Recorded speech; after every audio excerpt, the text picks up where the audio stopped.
Josè Antonio Rivera. I live in Worcester, Massachusetts. I drove all the way here to Lawrence to talk to you guys about what? No. Nope. I'm going to share my life story, but there's a point to it. So just listen up. And at the end, when I'm done, you can ask any questions you want. I'm an open book. You're important. All right? And I want you guys to visualize that, to see that, and think about that for a second. All right? I don't know you. I've never met you. And I came down here because I think you're important.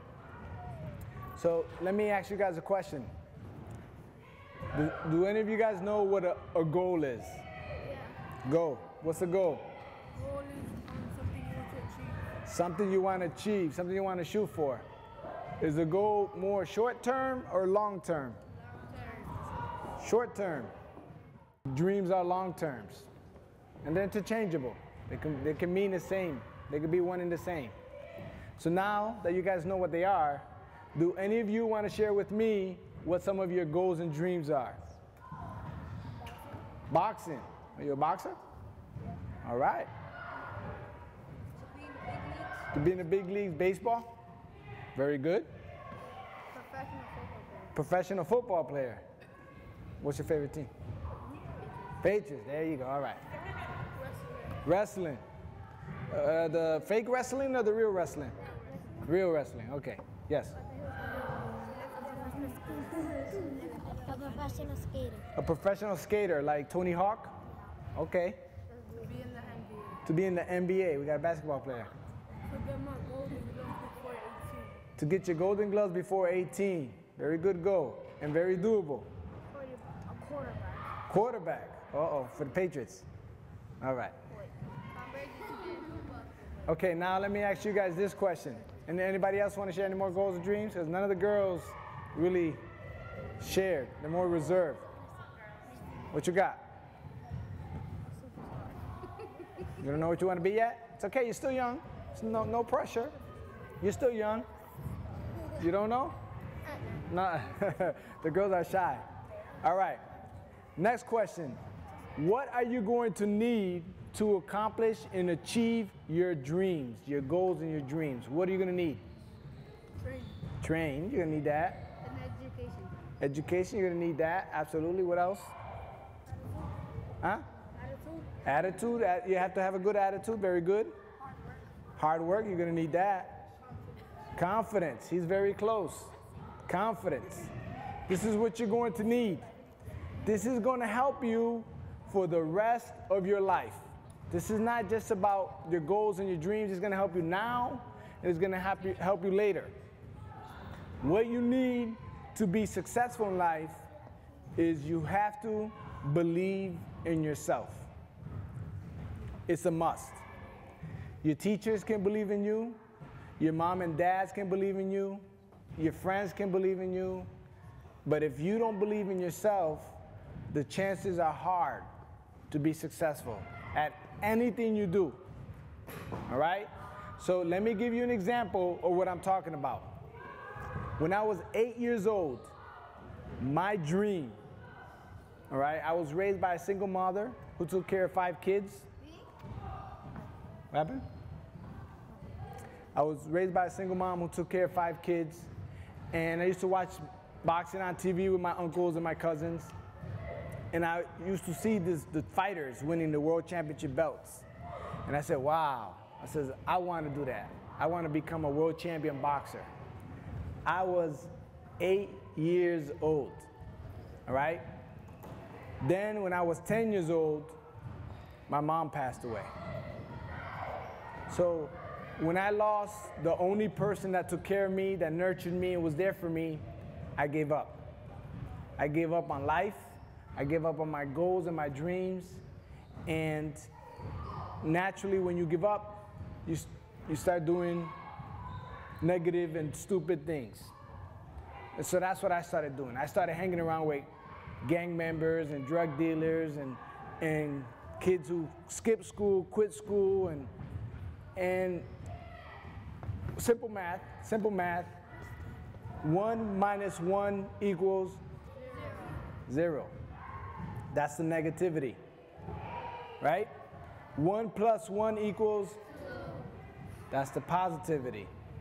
So you see, you get more with being positive, and you get less with being negative. I didn't see that, all right? I was too young. I was your age. I didn't see that. I thought that these people were my friends. These kids were my friends. And what ended up happening was that I started getting into trouble.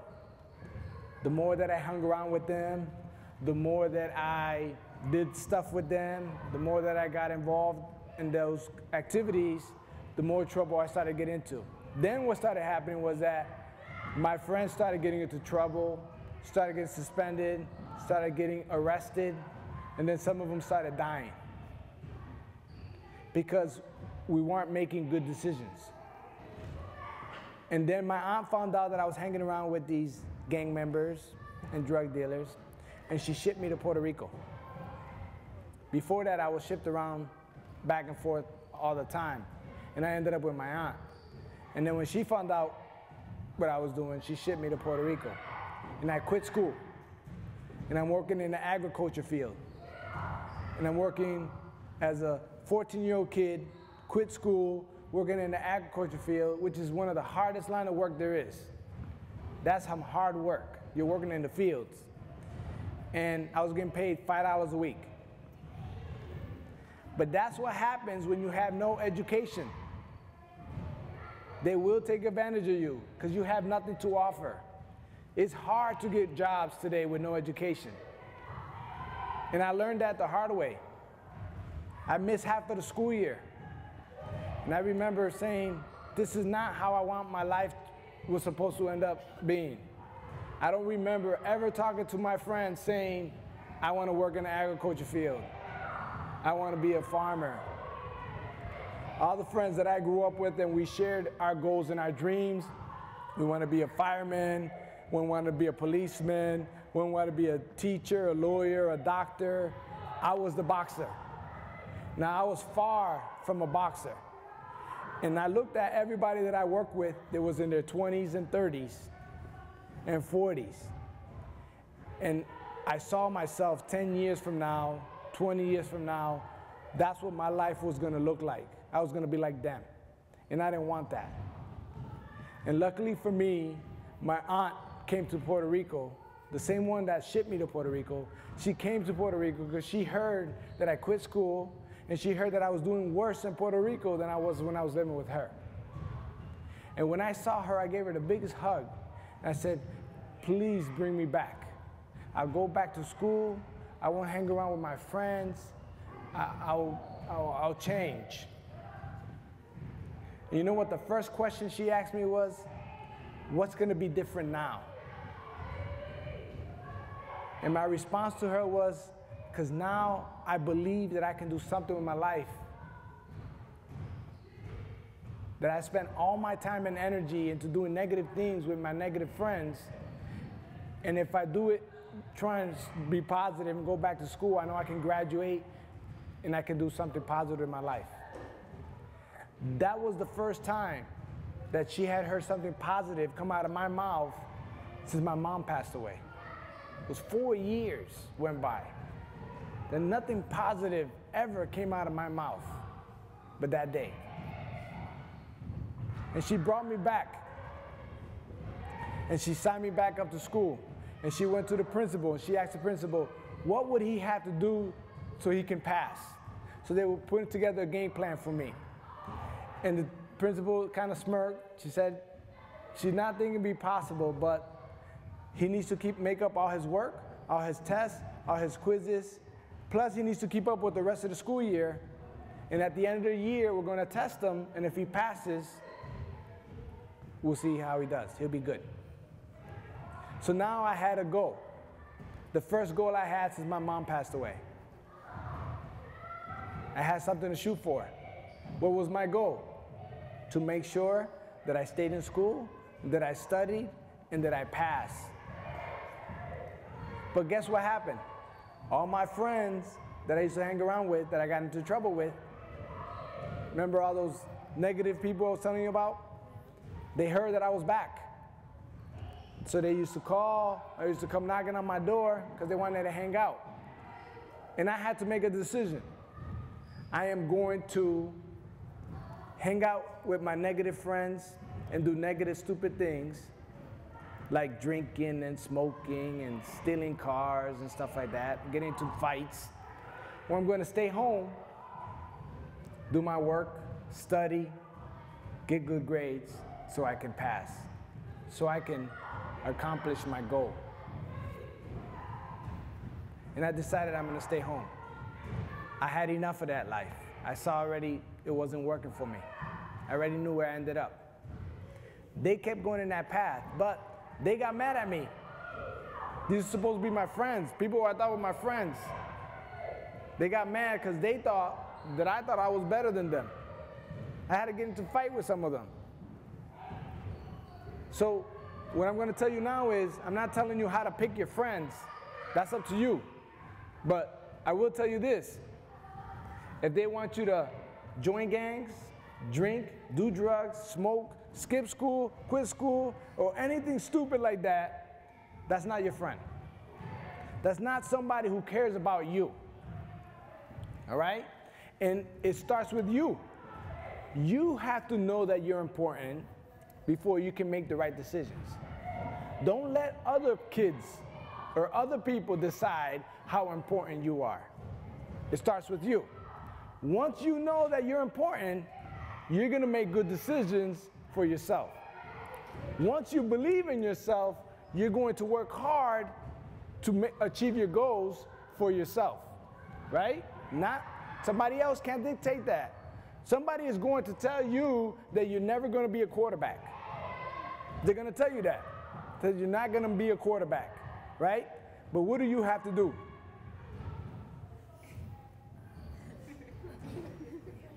See, you didn't know you were going to get tested, did you? You got to keep believing in yourself.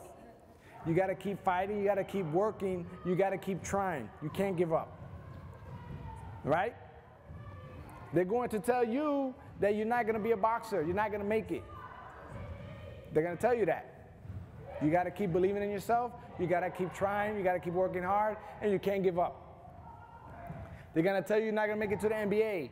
You're not going to be a wrestler. You're not going to be a football player. They're going to tell you that because they don't have the fortitude, they don't have the heart, the desire, and the motivation to fight for their dreams and their goals, so they're going to try to convince you to not fight for yours. Don't listen to people like that. That's negativity. Remember? 1 minus 1 equals? 0. Right. Don't hang around with people like that. Hang around with people who's going to add to your life. 1 plus 1 equals? That's the kind of people you want to surround yourself with. And I learned that at a young age. Luckily for me. I learned that at a young age. At the end, all I did for that school year was went to school, after school program, tutors, home, study, study, study, school, after school program, tutors, home, study, study, study. And at the end of the school year, I passed. Now let me tell you, that did something inside of me that changed me forever. That belief, that confidence that I was talking to you about earlier, that, forget about it. It was a wrap. After that happened, I says, I can do anything I set my mind to. If I work hard and I give it 100%, I am going to accomplish anything. That was my mindset because I proved it to myself that I could do it. As long as I make good decisions, as long as I stick to it and don't get distracted and don't let other people distract me, as long as I stick to it, there was nothing that's going to stop me. So what do I do next? Right? I used to come to Worcester. I used to live in Springfield. I used to come to Worcester, which is another hour away, to visit my brothers and sisters. When my mom passed away, there was 5 of us. We were all separated. So one brother stayed in Puerto Rico. I ended up in Springfield. 2 of my sisters with my youngest brother ended up in Worcester. So I used to go to Worcester, Mass to visit them. And they knew that I loved boxing. and they heard about the Boys and Girls Club at the time over there in Worcester, and they said they have a great program. They just a big article about the boxing program. They said I should go down there and check it out. So I went straight to the Boys and Girls Club. I talked to the trainer, and I told him my story, you know, and I would really love boxing, and I want to be a boxer, and if he could help me out, I would train all the time, and then I would come here on the weekends. And he says, that's not gonna work. He says, if you want to be a real boxer like you said you want to be, he says, I need to train you every day, at least 5 days a week. So he said, if you lived in Worcester, I could help you. So what do? I go home, I pack my bags, and I move to Worcester. Now I'm 16 years old. I got 2 years left of high school, my junior and my senior year. I moved out at 16 years old on my own. No parents, no guardians, no aunts, no uncles, no grandparents. I lived on my own. And let me tell you, that's hard, right? If you ever want to be in a position that you say you can't wait till you move out of your house, think about it. Don't be in a hurry. Stay home as long as you can, because the real world out there is not easy, all right? It's not easy. Right now, they pay for your clothes, your food, where you sleep. You don't have to worry about no bills. All your only responsibility is come to school, work hard, and get good grades. And then guess who benefits? When you work hard and you get good grades, who benefits? Mom, dad, or you? You. So why wouldn't you do that? That's your only job. That's all you got to do. Come to school, work hard, get good grades. And you benefit. I mean, that's a deal. You can't beat that. For that, for working hard, coming to school, getting good grades, just for that, they feed you, they clothe you. You don't got to worry about anything. You get to have fun, play with your friends. I mean, that's a good life. I didn't have that. I didn't have that. I came to Worcester, and at 16 years old, they said, oh, he's living out on his own. He just want to go back to the streets. He wants to do whatever he wants. He's going to end up in jail. He's going to end up dead. But that's not why I moved to Worcester. Remember, I already left that life behind over there. I came to Worcester to follow my dream of becoming a world champion boxer. But you know what they told me? I wasn't good enough. I was too slow. I would never make it.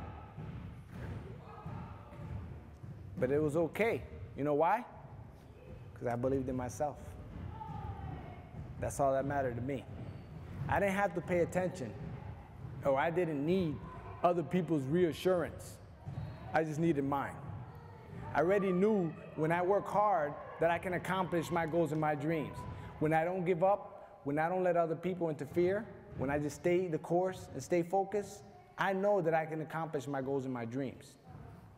All right? And I do not let my past dictate my future. So for 2 years, my 2 years that I had left in high school, I used to get up at 5 o'clock in the morning, go running, go home, take a shower.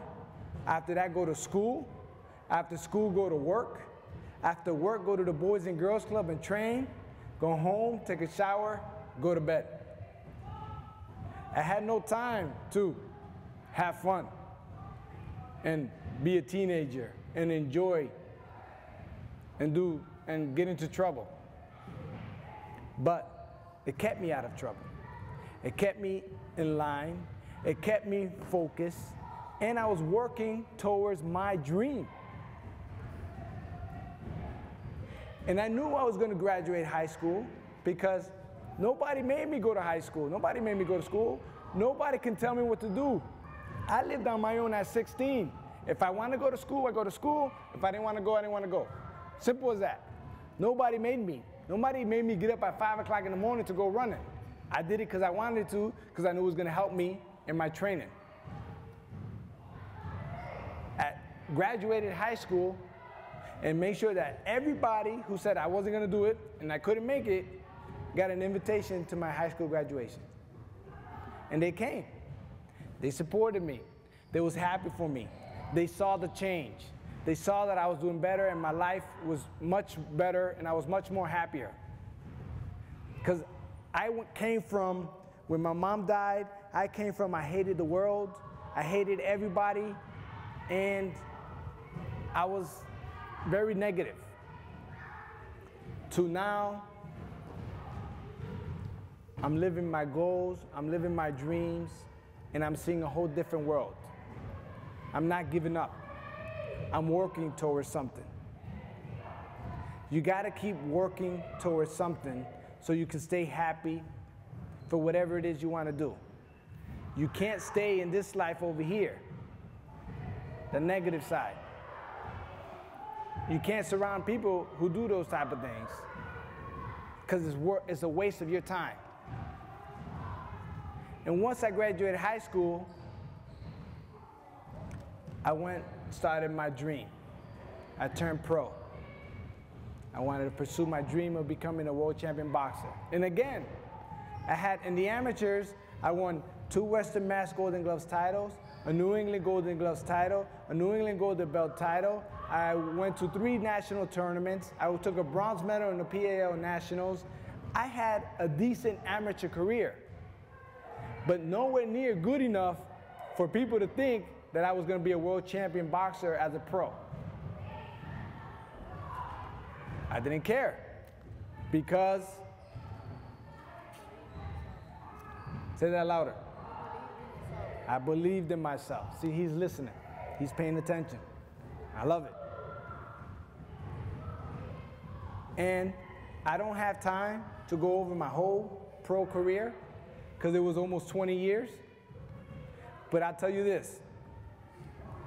It was a lot of ups, a lot of downs. A lot of ups, a lot of downs. Just like life. Just like life. So what happens when we have our ups and our downs? Do we give up? No. We keep working hard.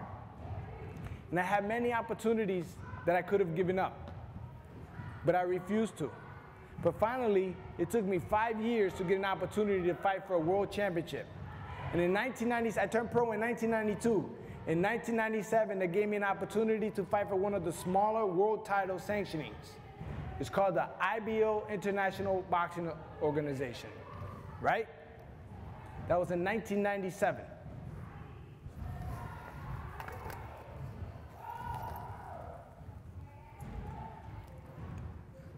When I won this world championship, it made me feel on top of the world. And it gave me an opportunity to grow bigger. Now, this is the International Boxing Organization, IBO. I was IBO welterweight champion of the world. The bigger world champion is the WBA, WBC, and IBF, right?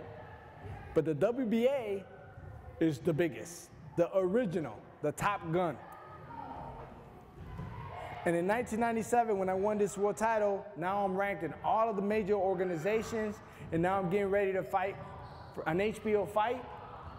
And I injured my wrist, and I had to have surgery, and I was out for a whole year. They stripped me of my title, so I was no longer world champion. And they said in order for me to get going again, I would have to start all over, to work my way up. It took me 5 years to get this opportunity. So now I knew that I had to put in another 5 years, or maybe more, to get another opportunity for another world championship. Most people would have given up. They're not gonna do it. But not me. I said, okay, if that's what it takes. It didn't take me 5 years. It took me 6. 6 years later, they give me an opportunity to fight Michel Trabant from Berlin, Germany. Right? He was 38-0, undefeated. We're fighting for the WBA welterweight championship of the world. This is the top gun. And they would tell me I had no chance of winning. They said, you're not going to go to Germany, and defeat the champion by decision, you really got to knock them out because they're not going to give you a decision in Germany. Or you really got to beat them good. And in 2003, brought home the WBA World Championship.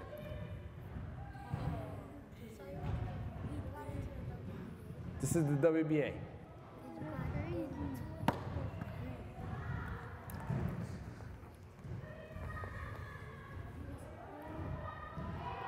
Then it's time. My career is, I'm getting older. It's harder for me to make weight. Both of these world championships were at 147 pounds. Now I have to move up to 154 pounds, junior middleweight. They call it super welterweight or junior middleweight. And at the time, I was challenging for the WBA. Junior middleweight title was Alejandro Garcia from Mexico. He was the champ. He was 25-1 with 24 knockouts, or 26-1 with 25 knockouts.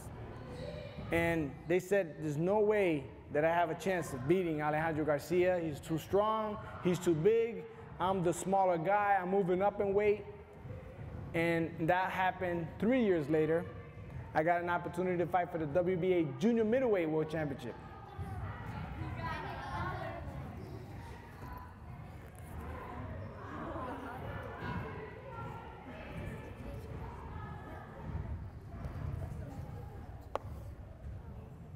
Now, why do I bring these titles here?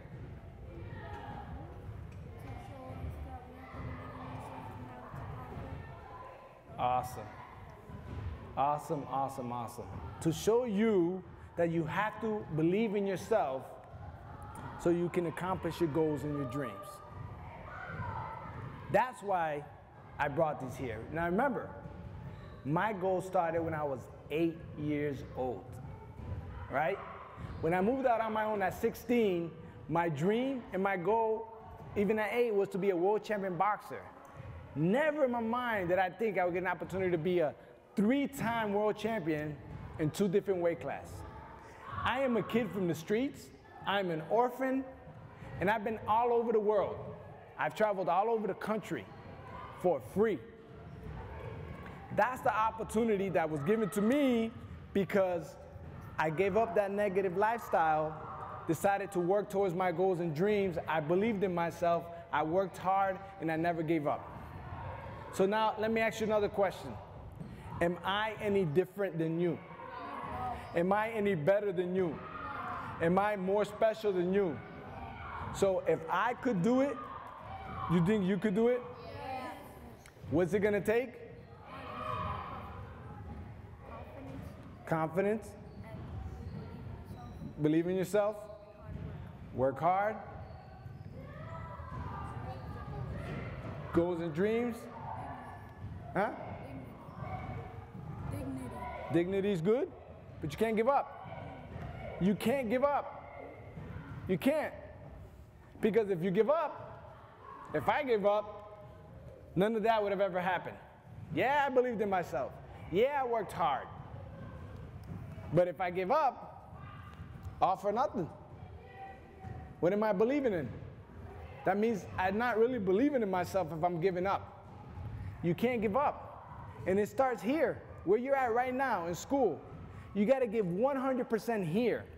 Be the best that you can be here. So when you graduate from high school, you shoot off. You're ready to go. Whatever it is you want to be, whatever it is, it starts here. Put that in your head. And don't let other people sidetrack you. Don't let other people interfere with your goals and your dreams. Don't let other people get you off track with the negativity. You got to leave that behind. Remember those friends I told you about that I hung around with? The ones that got mad at me and came and stuff like that, and we shared our goals and our dreams? Police officer, firefighter, doctor, lawyer, right? On the streets, addicted to drugs, in jail, and dead.